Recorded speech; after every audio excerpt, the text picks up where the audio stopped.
Thank you, first of all, for having me here in India. I'm so happy to be here. You have no idea how happy I am, because I think really that I'm always optimistic. You have to be optimistic when you're working in this field, but I think this will be a tremendous game changer.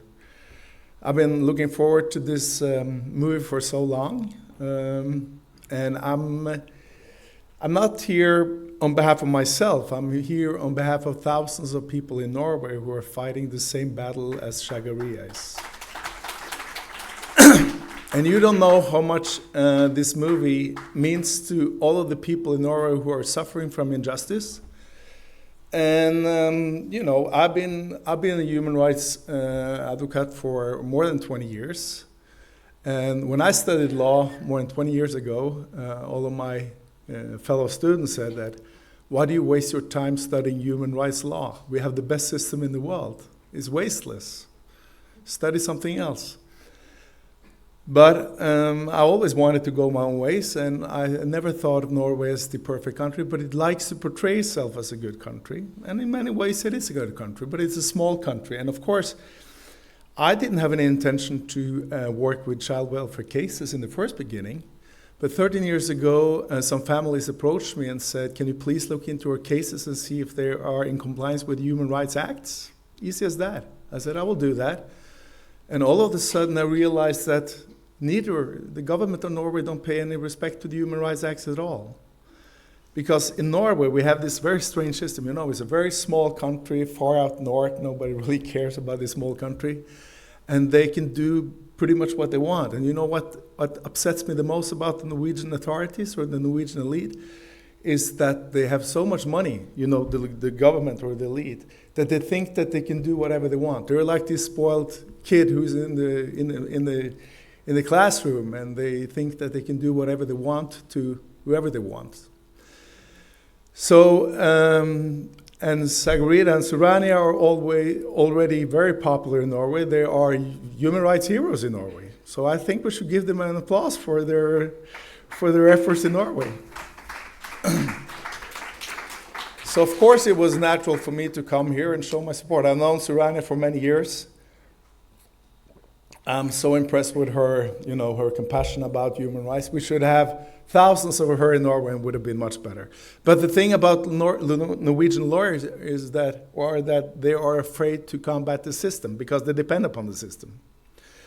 And this movie, which I saw yesterday, and I have two children. They are now grown up. They're 18 and 20.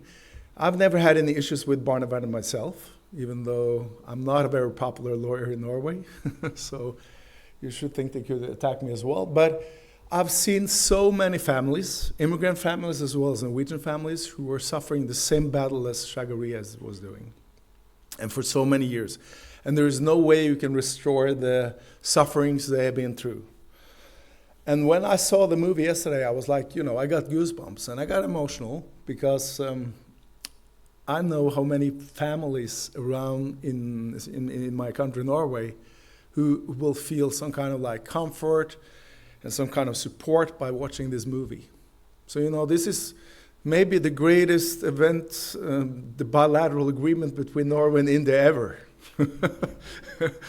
So, and when I read this ambassador, I'm not particularly a fan of Norwegian ambassadors because they always try to hide the truth and tell how good Norway is. And when I read the headline, Norway cares. No, Norway doesn't care. They care about money, and they are targeting. And one friend of mine said, I saw the movie yesterday because you advised me to go. So they had the movie in Norway too yesterday. He said, is it really that bad? And I said, I've been telling you this for 20 years. So this has been going on for so long. Norway started, you know, with immigrant families back in the 50s and 60s when they have these gypsies coming to Norway.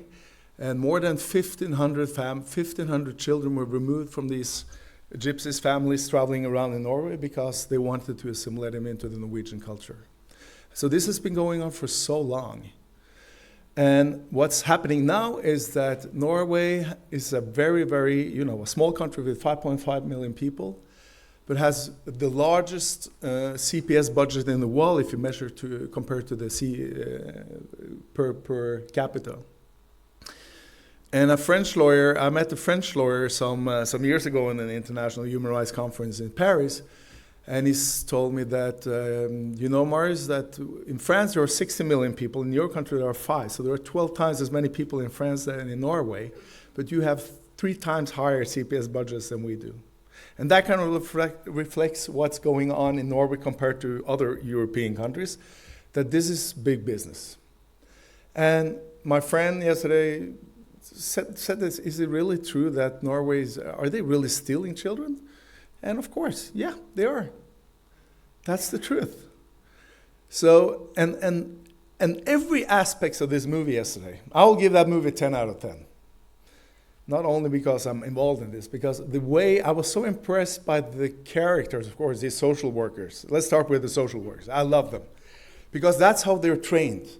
You know, social workers in Norway are trained to make, when they're doing the visitation rights before they take the children into public care, they're trained to make the families uncomfortable. It's actually stated by the guru of Norwegian child welfare. Her name is Kari Killen. She's 88 years old now.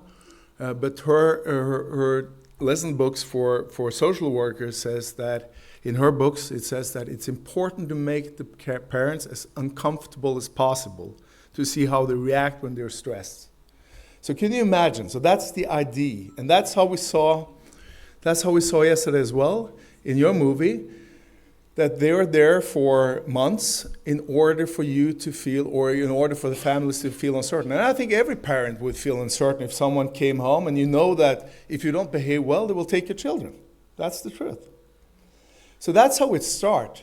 And then you start, so that, you know, those scenes with these social workers coming into Stavanger and doing this like investment stuff was so accurate.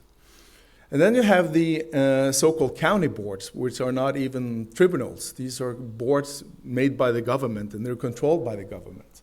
And the statistics says that more than 90% of all the cases in the county boards are won by the government. So how can children or how can families have a chance? And then this follows up all the way in the legal judiciary system in Norway, which we have a very, very biased legal system that always supported the government. Not only in CPS cases, but in general. So everything about this movie told something I can familiarize with. Even the scenes from Estonia, because this movie was mainly made in Estonia. And I recognized one of these buildings, and 6-7 years ago I had a seminar in that building, so it was kind of funny, about the Norwegian child welfare system. And of course the Norwegian government didn't like that I was there to tell about the Norwegian government, how they were actually violating human rights. So, and they gave a lot of money to all these European countries, Estonia included. They give like almost $1 billion per year to Estonia to make Estonia implement the same CPS system as we have. So the day after I made this interview, I was on the front page of Estonian newspapers who are very pro-Norwegian because they depend upon the Norwegian money, and said that I was a spy for Russia. So that's kind of like says, you know, this comes like Surana says with a battle. But anyway, Norway has lost 15 cases in the European Court of Human Rights since September 2018. That proves that what we are telling here today is truth. The lawyers of the highest court in Europe are saying exactly the same thing as we are. Unfortunately, the Norwegian government doesn't care a calorie about these judgments because they think, like I said, that they have so much money, they have so much power that they can do whatever they want. And that's why I think this movie will be a game changer, because finally the truth will come out. I think you should be, if I could nominate you for the Nobel Peace Prize this year, I will be happy to do so. And that's why I would finally, as my last statement, really say thank you very much, not only for your wonderful hospitality and your wonderful food and everything, but that you're really making so much more support than you can ever imagine.